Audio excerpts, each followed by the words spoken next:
guys. Thank you. Thanks for those. A lot of really good stuff in there. Now when I miss a deer with my bow, I can tell my buddies I didn't miss. God just redirected my arrow, so that's good. I can say that. But really, thank you for those. A lot of good things show how awesome God is. So again, I want to say thank you.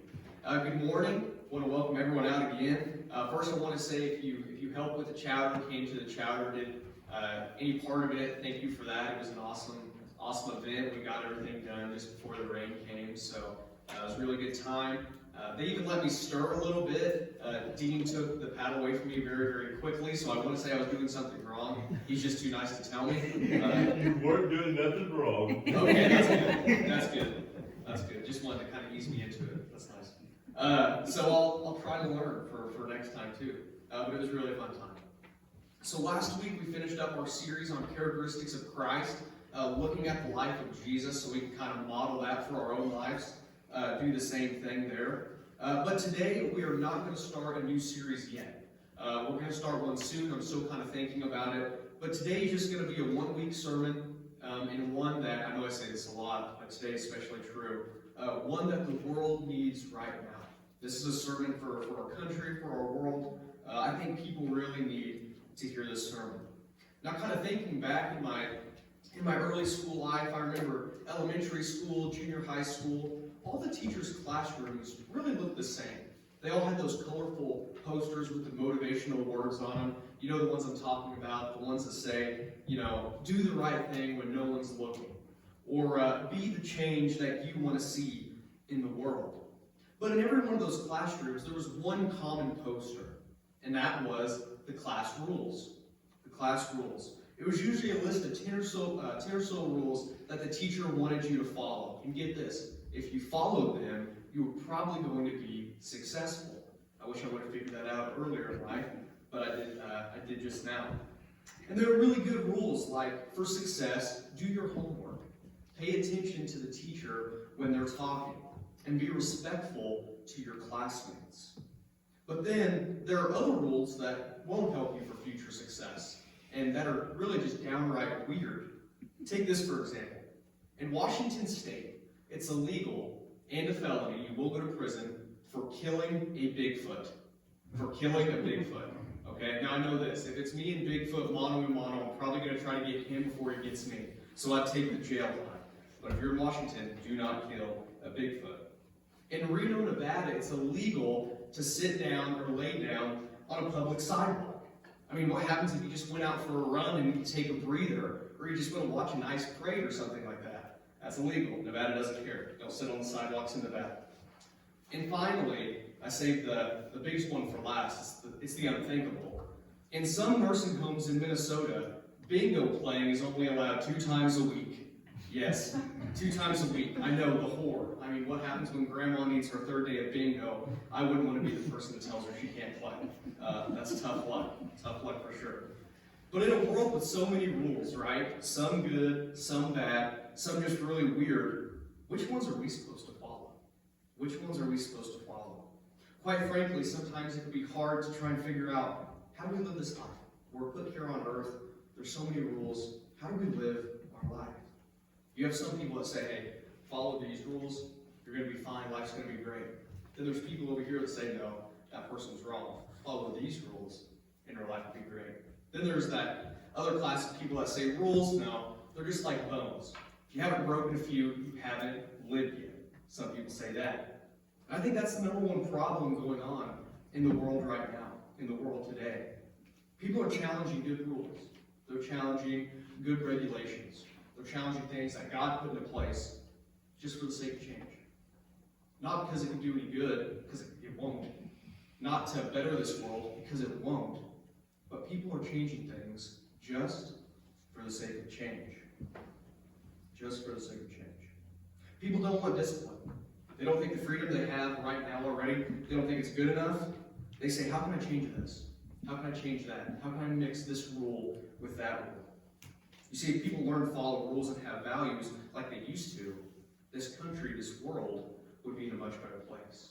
If they learn to follow God's rules, this country, this world, would be in a much better place. But the question still comes down to, what rules do we follow? We still haven't answered that one yet, right?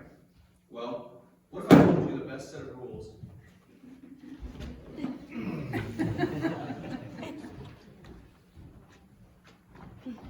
Keep talking. Okay. I'll try to talk loud. Well, what if I told you that the best set of rules, they weren't made last year. They weren't made in a court system. They were made thousands of years ago by a man named God. You see, what I'm talking about is the Ten Commandments. Right? We learn the Ten Commandments from the time we're little, from the time we're little kids. We try to memorize them on Sunday nights, whatever. But it's the Ten Commandments, right? And they're important. And people all over the world right now, they're searching for answers. People are searching for answers. How do I live my life? How do I have success? How do I become a happy person overall?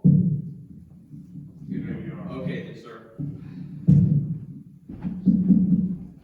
All right. Okay, sounds better. So, like I said, the ultimate set of rules we need to live by, they're the Ten Commandments, right? They're the Ten Commandments. People all over the world are searching for answers. How do I live my life? The Bible tells us exactly how to do that. And if they just follow these 10 rules, they can live a life not just pleasing to God, but a life that has value. A life that has value. So if you want to go over, we're going to be in Exodus chapter 20, verses 1 through 17. Exodus chapter 20, verses 1 through 17. We're going to go through all the 10 Commandments, all really important. We're going to see what God says about these things, and see what we can get out of it.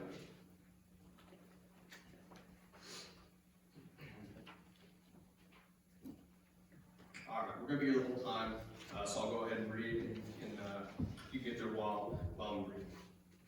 So it says, and God spoke all these words, saying, I am the Lord your God, who brought you out of the land of Egypt, out of the house of bondage.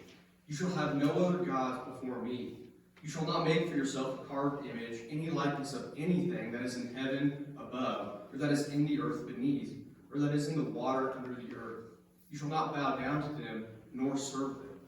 For I, the Lord your God, am a jealous God, visiting the iniquity of the father upon the children to the third and fourth generations of those who hate me, but showing mercy to thousands, to those who love me and keep my commandments.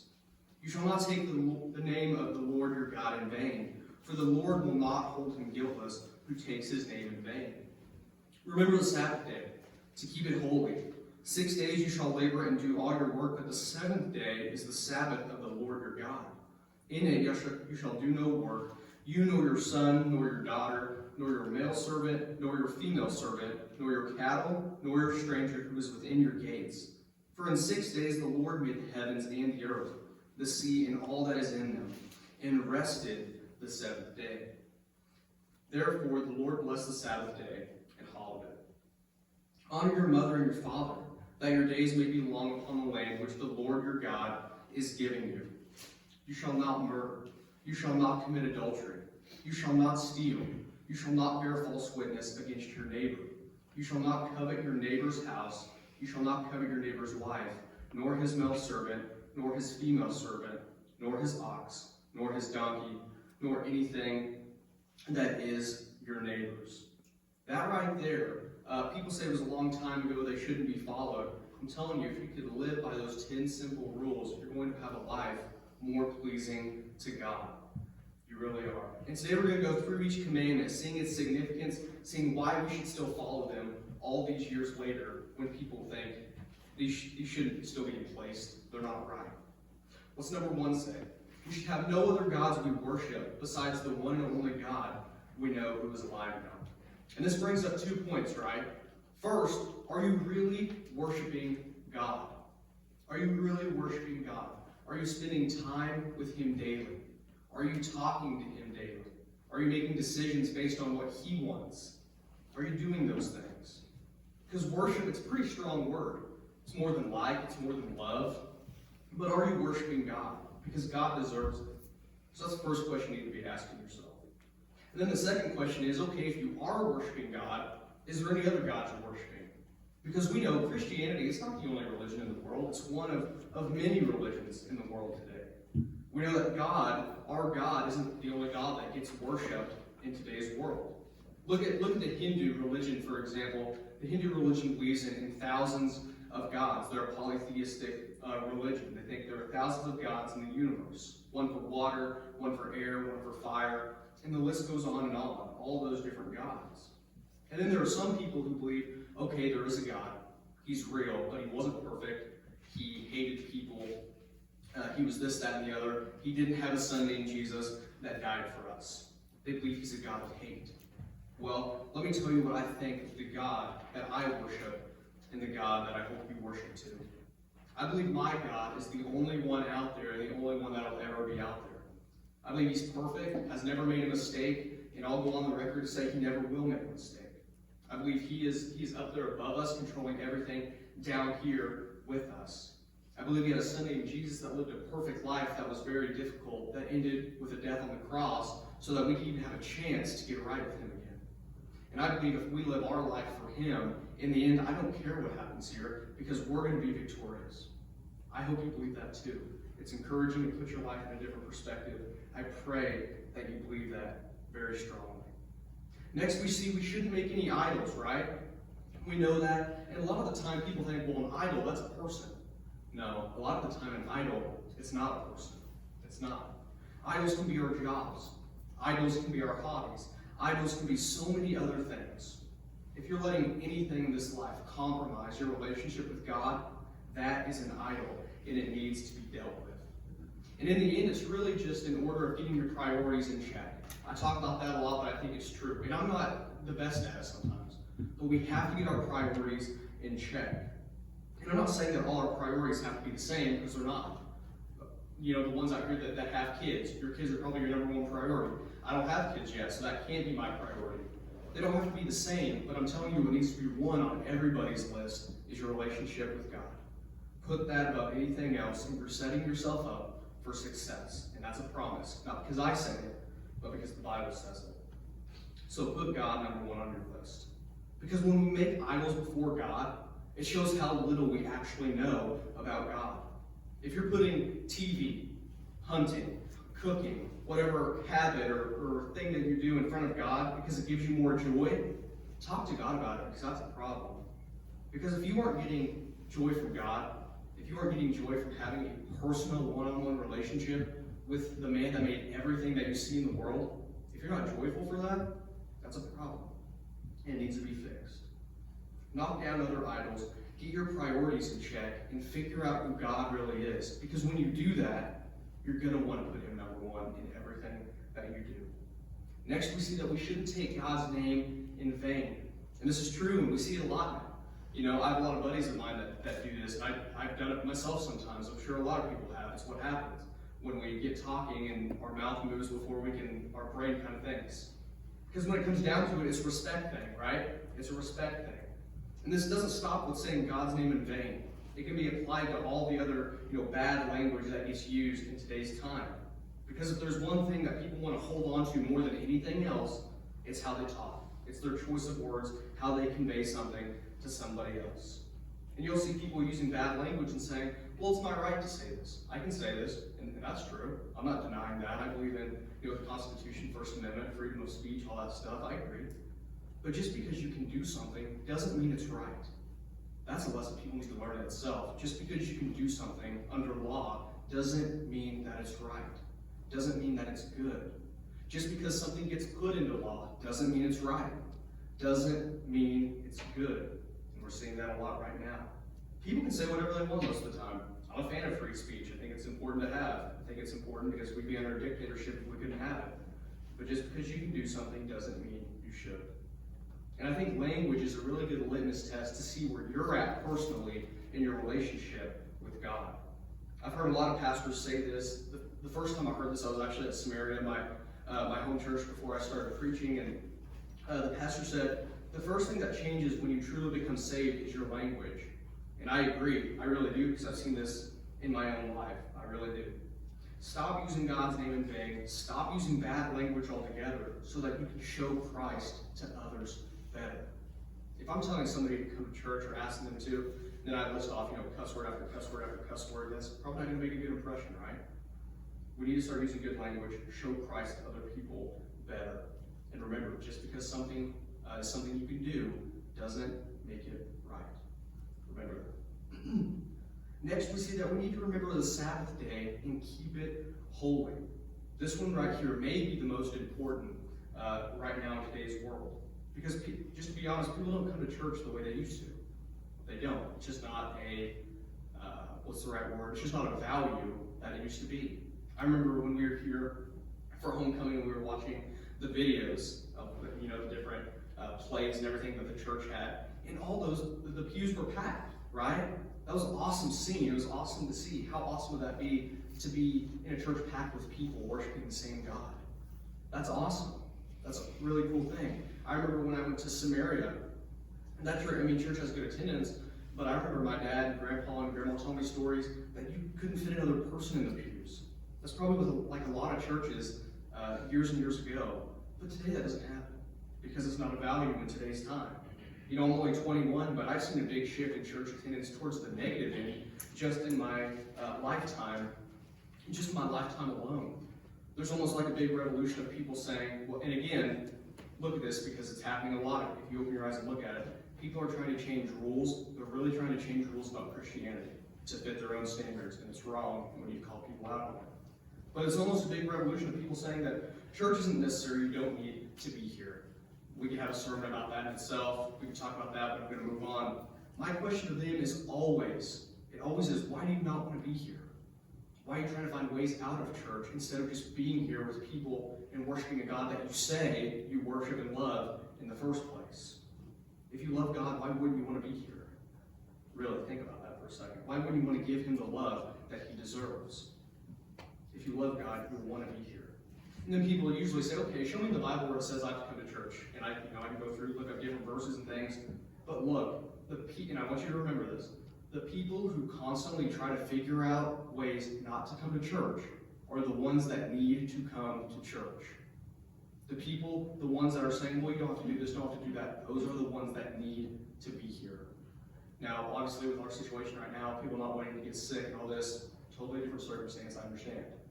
But if you're sitting there, in your house, looking at different ways, well, how can I get out of church this way? How can I get out of church this way?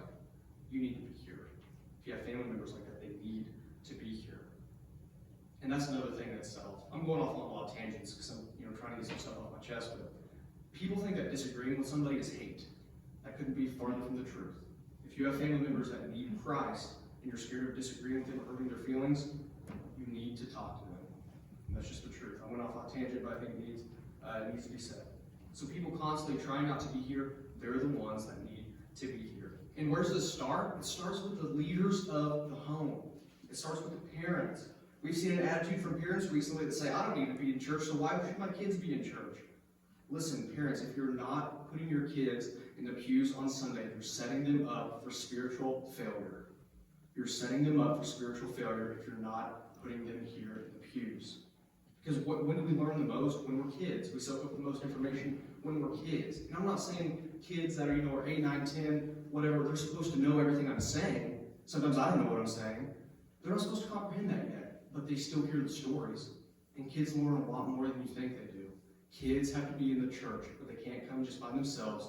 Parents have to as well. And guardians, they need to be in church.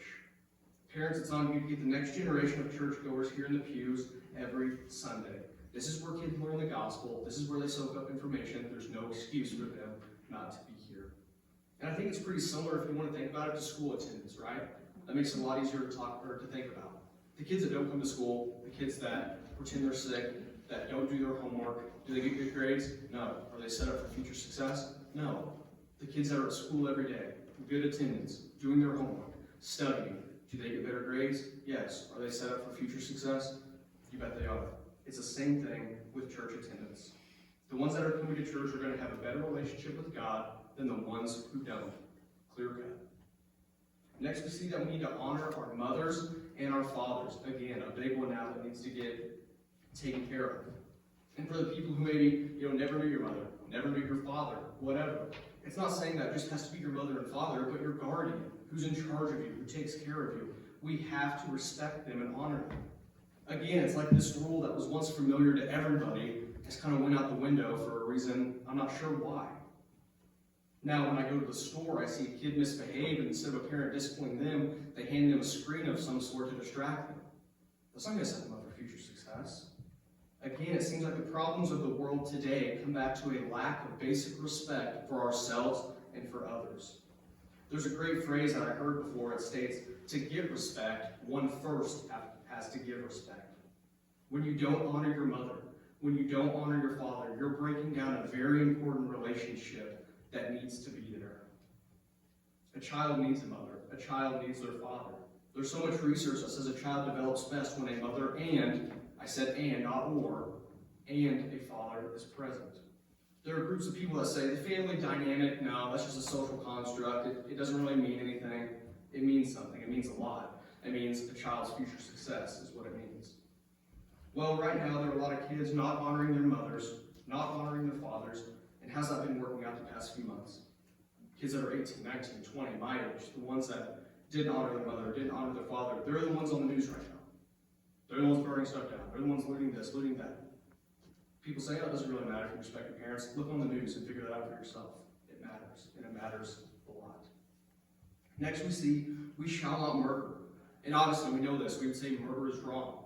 It's a common norm in America, all other countries, tribes, that murdering is wrong. Taking someone's life is not a good thing. We don't want to do that. We want to abstain from doing that. But what if I told you holding anger for somebody is the same exact thing? And here's a problem, and I've done this before. We say, oh, holding anger for somebody in your heart, that's the same as murder. That's a cool phrase. That's nice. I think I'll use that. No, really, think about it. Because it should hit you in your heart. You should be sad about it. Holding anger for somebody in your heart is like murder. And it's true, and it's real. It's not just the act of taking someone's life, it's how we feel for one another. But the interesting thing here is that the people who we hold the hate for, they're not the ones getting hurt. It's us. And our healthy relationship with God could also be hurt. And I'm not saying that every individual in the world has to be your best friend. That's not true either. But we need to show love in God to everybody that we can. We need to have a love for people, not a hate. If you want to know the biggest problem in the world right now, it's we have more hate than love. And I'm not saying you have to agree with everybody, especially with the things that are maybe going to be passed. You need to fight against those and fight against them hard. But I'm also saying that we need to love others. Love others that don't think like we do. Love others that are a little bit different from us. Love will fix the hate if we let it. But that's not just agreeing with people. Fighting for what you know is right, and love people that have differences. That's a big one. Next we see, we shall not commit adultery. You know the problems of adultery we see in the Bible, we see the different examples in the Bible. But again, what if I told you that looking at somebody with the wrong desire is the exact same as committing adultery? Is the exact same. People say, well, I didn't commit adultery. If you looked at somebody with wrong desire or wrong intentions, you did. You did commit adultery. It's the same thing. Again, be happy with the relationships you have here in life. Hold them near and dear and work to fix your relationships with God. Because relationships take work, but when it's built on God, it's more likely to last. What have we seen in terms of single parenthood homes in the past 20 or so years, since the 1990s, whatever? They're on a straight, almost exponential growth. They say, oh, you don't need God in a relationship. How's that working out? It's not. Relationships need God. Relationships need to be built on God so they can grow and they can last. So they can grow and so they can last. Next, we see that we shall not steal. Again, it's something obvious. We've always heard that you shouldn't steal, but a lot of people are guilty of it. And this comes down to our nature of nothing being good enough for us. We're given something, and what do we want? We want a little bit more. We want a little bit more. And then God gives us a little bit more. That's not good enough. We want a little bit more than that. Be happy with what you have. Because there's always somebody who has a little bit less, and there's always somebody who has a little bit more. Learn to be happy being in the middle. Learn to be happy being in the middle. Be happy with what you have. Next, we see that we should not bear false witness against our neighbors. And this is basically trying to deceive somebody on purpose. Again, this is something we've probably done. We try to trick somebody along the way to get what we wanted. But honesty is what's going to show God to others the best, and that's the route we need to take. And lastly, we see that we shall not covet. It isn't wrong to want nice things. It isn't wrong to want something that your neighbor also has. But if it gets so extreme where you lose interest for your own items, for your own possessions, then it's a problem. And it needs to be fixed. Again, we need to be happy with what we have. Happy with our possessions. Happy with what God put in our lives. And never forget to be thankful. See, there it is. We made it through. That right there is the 10 Commandments. That's how we need to live our lives. But did you notice a common theme? Did you notice a common theme? I could probably go through most of these, if not all these, and say, have I messed that one up? Check. Have I messed that one up? Check. All of us at some point have broke all these. Really, we all have, together. But here's what's different about our religion than other religions. Other religions say, oh, you didn't follow it, we're going to have to work so hard to get back to God. God works his way back to us with his Son.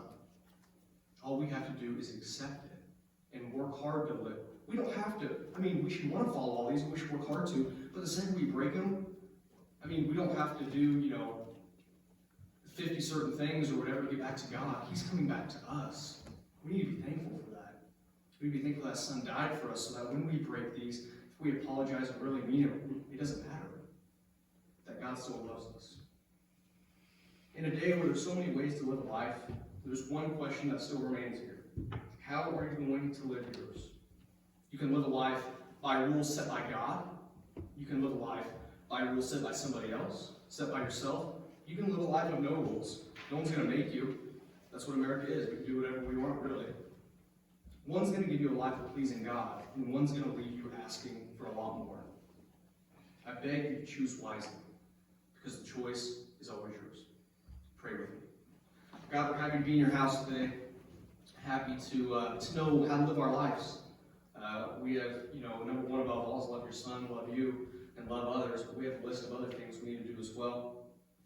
God, I pray that we have a religion where we don't have to work to you. Because to be honest, working to you, we're never going to get there. Because along the way, we're going to mess up again, start at zero, and going to have to work our way back up. But you love us so much, and your Son loved us so much, that he came down to get us. And if we accept him, we're on good terms. And if we live for you, we're on good terms. I thank you for that, because you didn't need to do that, but you did. Lord, I pray as our country is really divided right now, and going in two separate directions, I pray that we stop doing that and just focus on you, and everything would be better. I also realize that the odds of us doing that aren't very good in the country we're in, but I know that you're above all, and that's enough to give me a little bit of peace, and I hope it is for these people too. I pray to love you more every day. I pray to show you to people more every day. I pray to love these people in the pews more every single day. And I pray they think the same thing. God, above all, I pray when things are good, when things are bad, when things are in the middle, we live for you and show you to other people. And no matter what happens, put you first, your will first, and live for you, live for your Son. I love you, thank you, in your name.